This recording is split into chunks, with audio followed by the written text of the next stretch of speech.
નમસ્કાર વિદ્યાર્થી મિત્રો, નેટનું રિઝલ્ટ આવી ગયું છે અને હવે બધી જગ્યાએ એક જ પ્રશ્ન, મેરિટ ક્યાં અટકશે. મેરિટ ગમે ત્યાં અટકે, આપણે ક્યાંય અટકવાનું નથી. આપણાનું માઇન્ડ ક્લિયર હોવું જોઈએ, આપણું માઇન્ડ કે આપણે કઈ રીતે ફ્યુચરનું પ્લાનિંગ કરવાનું છે.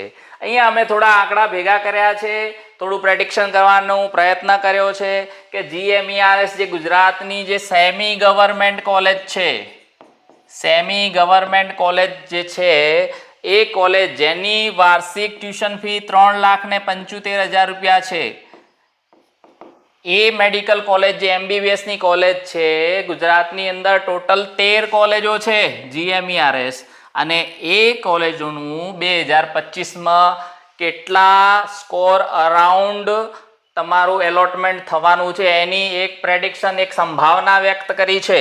તો આપણે ઝડપથી જોઈ લઈએ કે જે ઓપન કેટેગરી છે, જનરલ કેટેગરી છે, એ જનરલ કેટેગરી 2025માં approximately 490 plus or minus score હશે તમારો, અને 69,000 ઓલ ઇન્ડિયા રેન્ક હશે.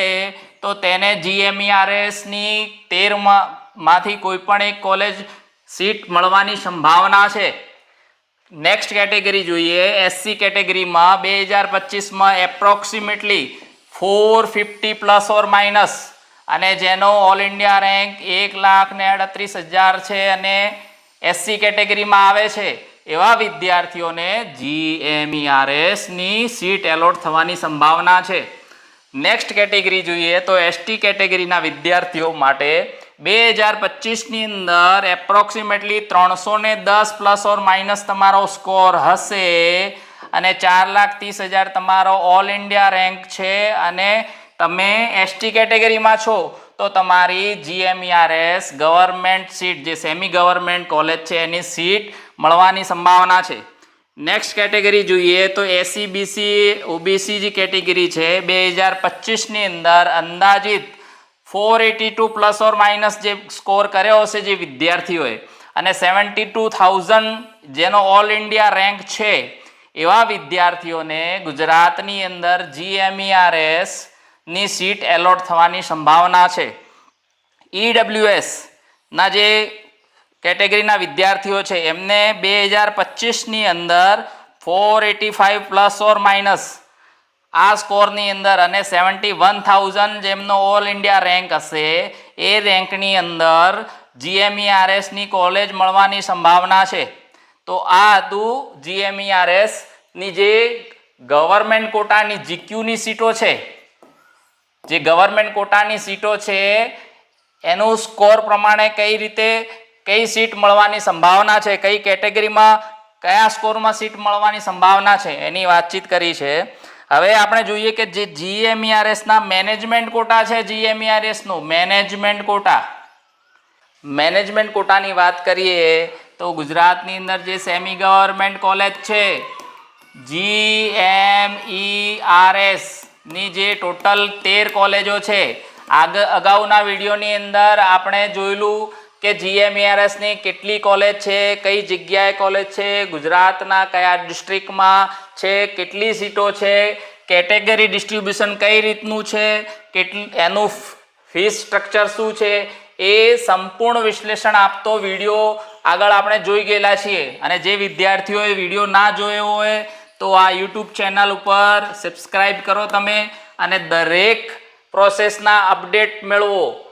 હમણાં જ આ ચેનલ ઉપર જઈ તમે GMERS ની ટોટલી ફી સ્ટ્રક્ચર, એનું કેટેગરી ડિસ્ટ્રીબ્યુશન, સીટ મેટ્રિક્સ તમે જોઈ શકો છો.